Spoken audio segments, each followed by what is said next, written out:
तो आदाब, नमस्कार, गुड इवनिंग, सत श्रीकाल। एक बार फिर आप तमाम लोगों का स्वागत है क्राइम तक की कहानी के इस एपिसोड में। उम्मीद है पूरी फैमिली अच्छी होगी, अपना और अपनों का ख्याल रख रही होगी। पिछले कई दिनों से बहुत सारे मेल आप लोगों के आए और उस मेल में ज़्यादातर यही था कि महाकुंभ में जो 28-29 की रात संगम नोस के करीब जो कुछ हुआ, जो भगदड़ मची उस शाही स्नान से पहले, और उसमें लोगों की मौत के आंकड़ों को लेकर जो सोशल मीडिया पर एक बहस चल रही है। बहुत सारे लोगों की शिकायत है कि नेशनल मीडिया जो है उसको ढंग से कवर नहीं कर रहा है या सच छुपाया जा रहा है, पुलिस प्रशासन इवन मीडिया की तरफ से। तो उसकी सच्चाई क्या है? और ये कई दिनों से ये मेल था। अब जाहिर सी बात है कि मैं अचानक बैठकर आपको सारी चीज़ें बता दूं तो फिर वो ठीक नहीं होता जब तक कि आपके पास सारी इन्फॉर्मेशन इकट्ठी ना हो। तो हमारे जितने भी रिपोर्टर हैं, हमारे बाकी जितने साथी हैं, कुछ पुलिस में हैं, कुछ एडमिनिस्ट्रेशन में हैं, कुछ और हैं जो सिविक से जुड़े हुए हैं, बहुत सारे ऐसे लोगों से बातचीत की। तो उसके बाद एक तो इस भगदड़, इसकी वजह, कौन जिम्मेदार, कौन कसूरवार, और जो एक फिगर आ रहा है मौत को लेकर, उसकी सच्चाई क्या है। तो कोशिश करूँगा ये सारी चीज़ें आपके सामने एक साथ पेश कर दूँ। सबसे पहले तो ये कि ये संगम नोज आपने मीडिया में सुना होगा 29 तारीख के बाद से लगातार। तो संगम नोज प्रयागराज में वो जगह है जहाँ पर गंगा और यमुना आकर मिलती है और वो फिर एक कोण बनता है, और उस कोण का जो की तस्वीर जो दिखती है वो लगभग आपके नाक के जैसे दिखाई देती है, तो इसलिए उसको इंग्लिश में संगम नोज कहा गया। अब भगदड़ की पूरी तस्वीर संगम नोज के पास ही बताया गया है और यहीं से खेल शुरू हो गया। असल में जिस जगह पर इस संगम नोस के करीब उस 28 या 29 जनवरी की रात जब मौनी अमावस्या से के दिन शाही स्नान होना था, जो भगदड़ की खबर आई रात करीब 1:30 से 2-2:30 के बीच में, जो पूरी मीडिया है इस वक्त देश की और इंटरनेशनल, वो सारी उसी संगम नोस के इर्द गिर्द अपना डेरा डाले हुए हैं। बाकायदा मीडिया के लिए वहाँ पे टेंट, ठहरने, सबका इंतज़ाम है, जो भी एक्रेडिटेड है मीडिया वाले, तो सभी लोग हैं, हमारे भी बहुत सारे रिपोर्टर हैं वहाँ पर, तो उनको लाइव दिखाने के लिए वो भी वैन भी वहीं पर है। तो कुल मिलाकर संगम नोस के इर्द गिर्द ही पूरा मीडिया का बसेरा है। तो वहाँ पे कोई भी चीज़ होगी शायद ही किसी कैमरे से बच जाए। तो संगम नोस के पास एक हादसा हुआ, लेकिन ये हादसा उतना बड़ा नहीं था। ये भगदड़, इसमें लोगों की जान गई, लेकिन जो असली हादसा या असली भगदड़ मची जो कैमरे पर रिकॉर्ड ही नहीं हो पाई, और वो थी संगम नोस से कहीं दूर एक झूसी है वहाँ पर। वहाँ मीडिया का कोई कैमरा नहीं, कोई ओबी नहीं, कोई लाइव नहीं, और शायद किसी को अंदाज़ा भी नहीं था कि यहाँ कुछ होगा। अब हम मीडिया का काम भी ये है कि जहाँ पे एक्शन हो हम वहीं पर हमारी डिप्लॉयमेंट होती है और हम वहीं रहते हैं। तो ऐसी जगह जहाँ पे कोई एक्शन नहीं है, कुछ है नहीं, लोग आ रहे हैं, जा रहे हैं, गुजर रहे हैं, वो बहुत सारी स्टोरीज ऐसे हो जाती हैं। तो अब उस जगह पे किसी ने सोचा ही नहीं था और वहीं पे यह हादसा हुआ, और वहीं पर जो भगदड़ मची उसके बाद जो लोगों की जान गई और जो मौत के फिगर को लेकर बात हो रही है, जो यूपी सरकार ने कहा कि 30 लोग इनकी जान गई, 60 लोग जख्मी हैं। लेकिन इसके बाद सोशल मीडिया पर बहुत सारी तस्वीरें तैरने लगी, और इन तस्वीरों ने 4 साल पहले का कोरोना काल भी याद दिला दिया, जब लगभग हर जगह लाशों को छुपाने, लाशों को बहाने, लाशों को फेंकने के इल्ज़ाम लग रहे थे, तस्वीरें आ रही थी। लेकिन वो दौर अलग था। कोरोना की वजह से लोग लाशों से दूर भाग रहे थे, खुद अपने रिश्तेदार ही हाथ नहीं लगाते थे, कांधा देने वाले 4 लोग नहीं मिलते थे। लेकिन यहाँ तो एक दुनिया का सबसे बड़ा मेला, जिसमें पूरी दुनिया की नज़र 45 दिन के अंदर 45 करोड़ के आसपास लोगों के, श्रद्धालुओं के वहाँ पहुँचने की उम्मीद है, और जिसके ऊपर करीब 7,500 करोड़ से ज़्यादा का खर्च इस मेले के इंतज़ाम के लिए। जो एक्चुअल बजट दिया गया है वो 7,535 करोड़ है, 7,535 करोड़ रुपए खर्च हुए इस 45 दिन के शायद दुनिया के सबसे बड़े मेले के आयोजन पर। 75,000 से ज़्यादा पुलिस वाले वहाँ पर डिप्लॉय किए गए हैं। इसके अलावा NSG कमांडो, फिर क्विक रिस्पॉन्स टीम, आपके बाकी जितने भी हैं अलग अलग एजेंसियां, IB, police, CID, paramilitary forces, सभी हैं वहाँ पर। लेकिन कहाँ करोड़ों के तादाद में लोग आ रहे हैं और कहाँ 75,000 या 1 लाख, तो शायद गिनती कम पड़ जाए। लेकिन फिर भी जब भी ये महाकुंभ होता है लोग आते हैं और जाते हैं। तो इस बार इन लाशों की गिनती को लेकर सवाल क्यों उठा? उसकी वजह ये थी कि एक तस्वीर आई, और वो तस्वीर ये थी कि इसी झूसी के आसपास खुले मैदान में बाकायदा जो बुलडोज़र हैं या जो जेसीबी मशीनें हैं, हज़ारों की तादाद में लावारिस बैग हैं और उन बैग को उठाया जा रहा है। अब बड़े बड़े मेले में अक्सर लोग गुम हो जाते हैं, उनके सामान इधर उधर हो जाते हैं, ये बात समझ में आती है, लॉस्ट एंड फाउंड का काउंटर भी होता है। लेकिन इतनी बड़ी तादाद में जिस तरीके से इन बैग और लोगों के सामान को उठाया जा रहा है और फिर पता नहीं क्या किया जा रहा है, पहली हवा वहाँ से आई कि इतने लोगों के सामान, मतलब इन सामान के जो मालिक हैं वो लापता हैं। अब पता ये कि दुनिया में हैं भी कि नहीं ये भी नहीं पता है, पहली चीज़। दूसरी चीज़ कि सरकार का कहना है कि 30 लोग मरे, लेकिन 500 से ज़्यादा ऐसे लोग हैं जो 29 के बाद से इस संगम के इर्द गिर्द के जितने भी पुलिस स्टेशन हैं, जितने भी मोर्चरी हैं, जितने भी अस्पताल हैं, भटक रहे हैं अपने लोगों की तस्वीरें लेकर।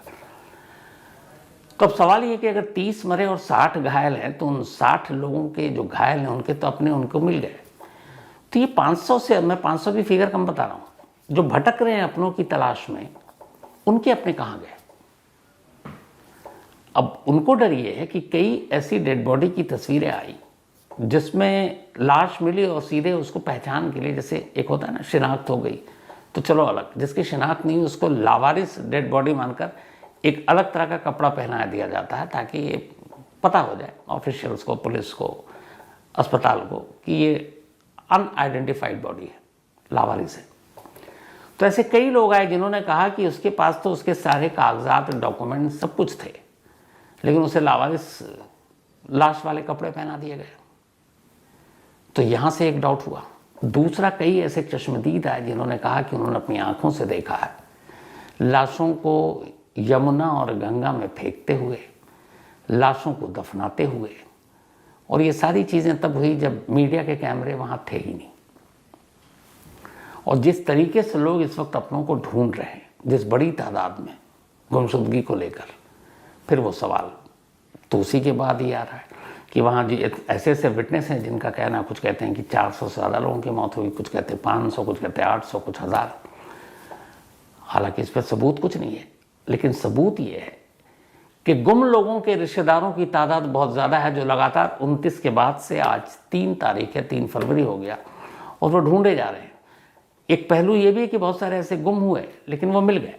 उस मेला की जगह पर लॉस्ट एंड फाउंड का पूरा एक डिपार्टमेंट भी है, मिल रहे हैं। लेकिन कई ऐसे हैं जिनके मीडिया, सोशल मीडिया के ज़रिए लोगों को खबर मिली गई कि तो तस्वीरें दिखी, वो भाग कर आए हैं और भटक रहे हैं।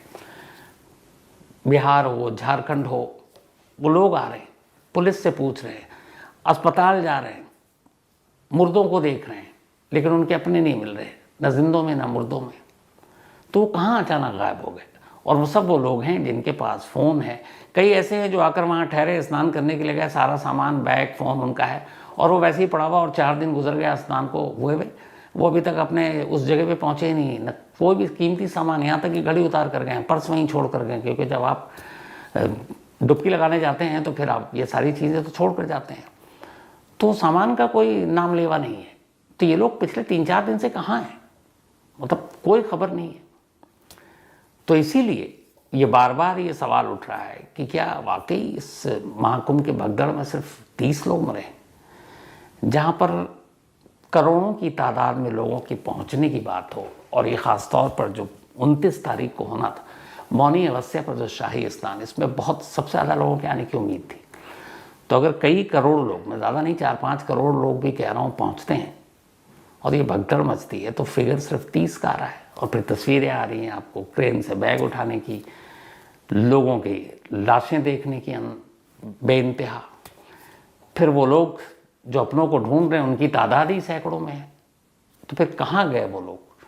मतलब उनकी सिर्फ एक मांग है कि मर गए तो हमें लाश दे दो, जिंदा है तो ढूंढ कर दे दो, और ये बड़ी जेन्युइन मांग है। लेकिन मांग पूरी कौन करे? इनकी तो शिकायत ये है कि पुलिस प्रशासन कोई सीधे मुंह बात करने को तैयार नहीं है, घंटों बैठे रहते हैं, कोई आकर पूछने वाला नहीं है। अब सवाल ये है कि ये सब कुछ हुआ क्यों था? हर बार एक बड़ी अजीब चीज होती है, ऊपर वाले ने तो हम सबको बराबर करके पैदा किया और भेजा दुनिया में कि जाओ सारे इंसान बराबर हैं। हम लोगों ने लकीरें खींची, अमीरी, गरीबी, पद, कद, शोहरत, दौलत, छुआछूत, बड़ा, ताकतवर, कमज़ोर, इन सब की लकीरें खींची। अफसोस की बात यह है कि जब ये रिलीजियस और धार्मिक चीज़ें होती है ना, किसी भी धर्म में, यहाँ भी एक आम भक्त होता है और एक वीआईपी भक्त होता है। मतलब भगवान ने तो भेदभाव नहीं किया, लेकिन हम इंसानों ने ही कर दिया है कि भाई इसके पास पावर है, इसके पास पैसा है, तो उन करोड़ों लोगों की भीड़ में वो भेड़ बकरी की तरह क्यों जाएगा, धक्का खाते हुए, मरते हुए? उसके लिए अलग लेन, उसके लिए अलग रास्ता, उसके लिए तो गाड़ी भी एकदम घाट तक पहुंच जाए। आप हम जैसे अगर श्रद्धालु हो तो हमें तो 5-10 किलोमीटर पैदल ही चलवाएंगे पहले। अब सोचिए उसमें बुजुर्ग हैं, बीमार हैं, भाई अकीदत आस्था सबकी होती है, अब वो चले जा रहे हैं, लेकिन चले जाते हैं वो क्यों? उनकी आस्था है। लेकिन ये कितनी अजीब चीज़ है ना कि वही एक चीज़ जो इतने सालों के बाद आता है, अब तो कहते हैं शायद 130-32 साल के बाद ये दूसरा जो अगला संयोग बनेगा, तब तक तो 1-2 जनरेशन ही खत्म हो चुकी होगी। आप सिर्फ इस सैटेलाइट की तस्वीर को देख लीजिए और ये भेदभाव आपको पता चल जाएगा कि जो पूरा मैप में बड़ा क्लियर है कि संगम नोज ये है, यहाँ पर लोगों की मानना है, आस्था है कि यहाँ के डुबकी लगाने से सब कुछ अच्छा होगा। अब लोगों की भीड़ एक तरफ और उसके बराबर में ये रास्ता देखिए आप। ये जानते हैं रास्ता किन के लिए? जिन्हें हम आप चुनकर विधानसभा से लेकर लोकसभा में भेजते हैं, जो हमारे आपके वोट की वजह से मंत्री बनते हैं, सांसद बनते हैं, विधायक बनते हैं, ये उनके लिए, क्योंकि वो पावर मिलते ही वो फिर हमसे आपसे जुदा हो जाते हैं। जितने एक्सपर्ट्स हैं जो मैंने रिसर्च किया उसके हिसाब से शायद ये हादसा ना होता। इस हादसे की सिर्फ 2-3 वजह थी। पहला, 29 तारीख को ये शाही स्नान होना था, पूरे सरकार के पास ये सारी चीज़ें पता थी कि इसमें कई करोड़ लोग शामिल होंगे, लेकिन इसकी शुरुआत हो गई 27 जनवरी से ही गड़बड़ी की। 27 जनवरी से लेकर 29 जनवरी की रात तक, यानी 28 जनवरी की रात तक जो कुछ हुआ, अगर सिर्फ आप उसको ध्यान से सुनेंगे तो आप समझ जाएंगे कि हादसा क्यों हुआ। 27 और 28 जनवरी को, चूंकि 29 जनवरी की सुबह मौनी अमावस्या पर ये शाही स्नान था, जब से वहाँ कुंभ शुरू हुआ सबसे ज़्यादा वीवीआईपी मूवमेंट था, सबसे ज़्यादा। 27 और 28 जनवरी की वीवीआईपी, अगर 27 की सिर्फ हम बात कर लें, वीवीआईपी मूवमेंट के साथ साथ इस संगम नोज या संगम घाट तक जाने के लिए जो है 30 पंटून पुल बनाए थे। पंटून पुल वो होता है जो टेम्प्रोरी बना देते हैं, तो वो 30 पंटून पुल बने थे। ये सारे वो पुल की तस्वीरें हैं जो आप देखेंगे। अब ये 30 पंटून पुल सारे भक्तों के लिए नहीं बनाए गए थे। ये पंटून पुल आधे से ज़्यादा, बल्कि आधे क्या 1/3, 30 में से 20 वीवीआईपी लोगों के लिए बनाए गए थे।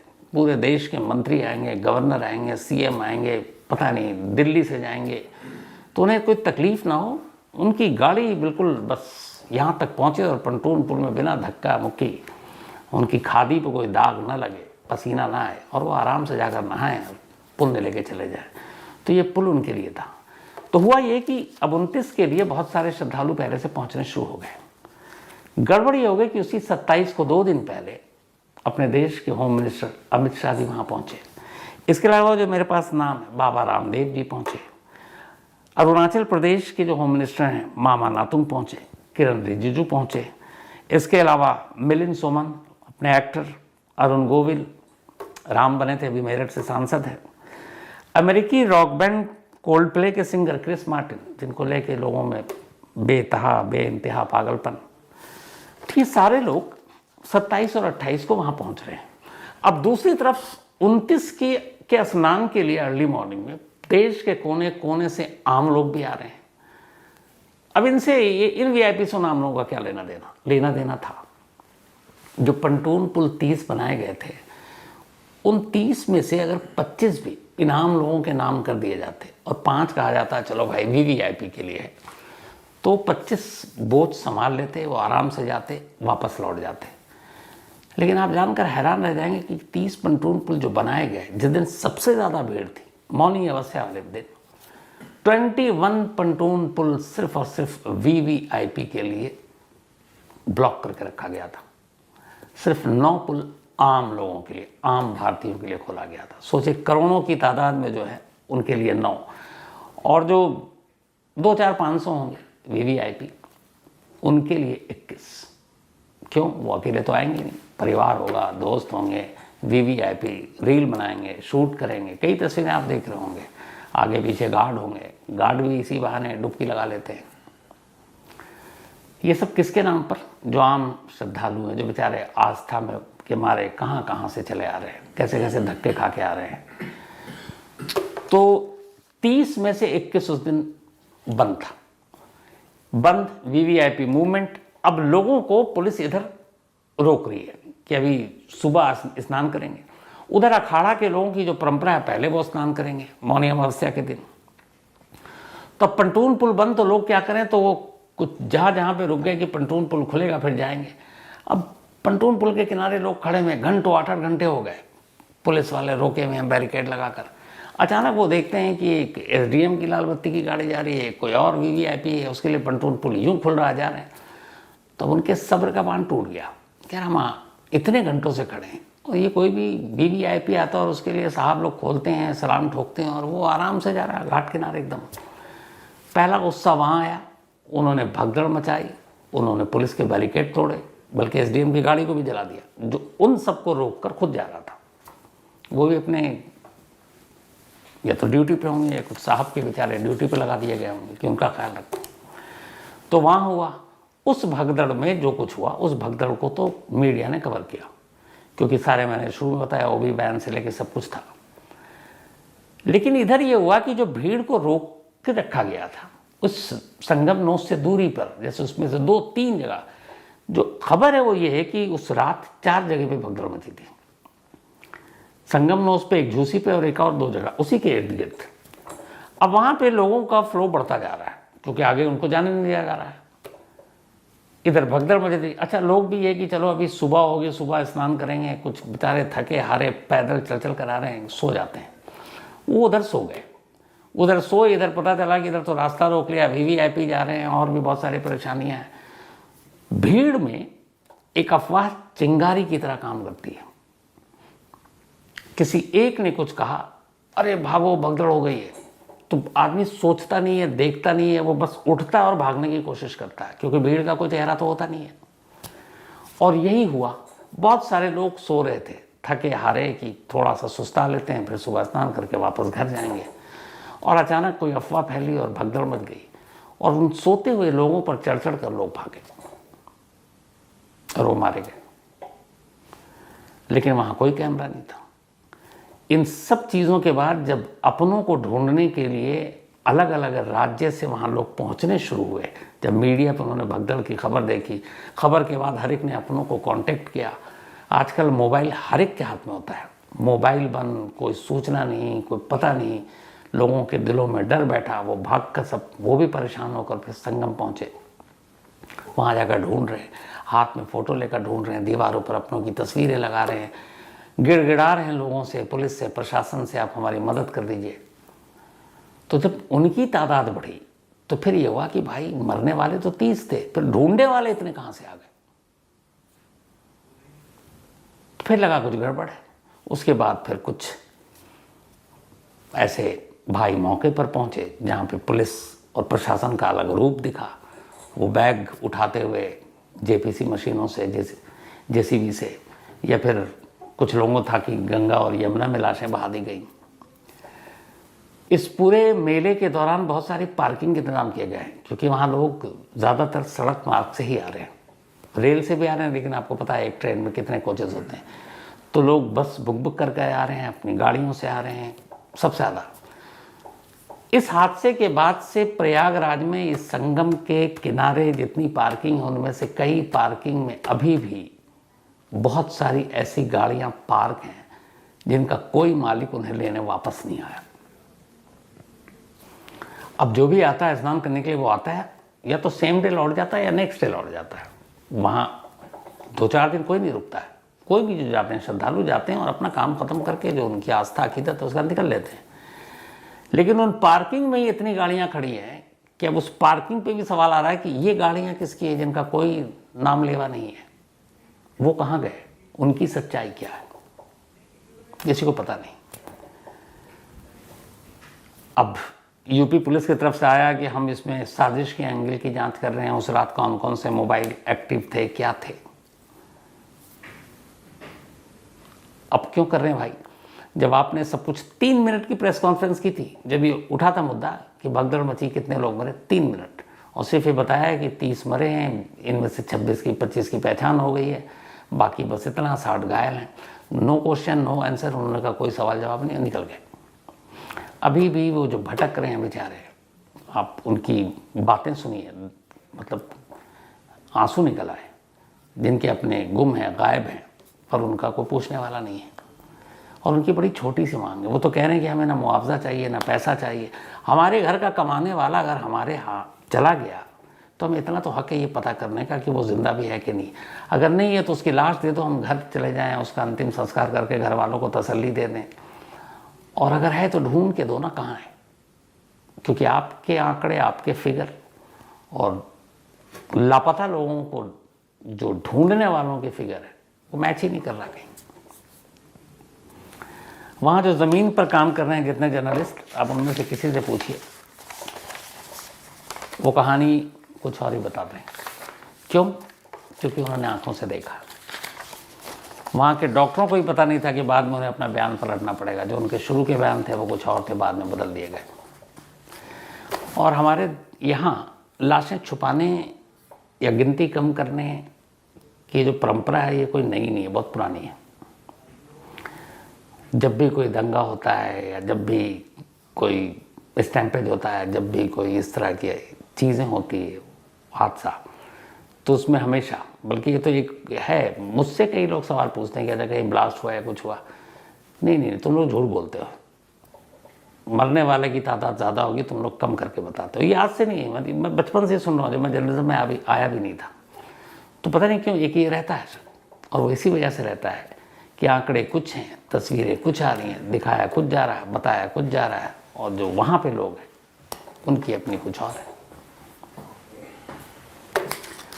क्या पता, देखिए आने वाले वक्त में शायद इसकी पूरी सच्चाई सामने आए और पता चले, क्योंकि पता चलना चाहिए।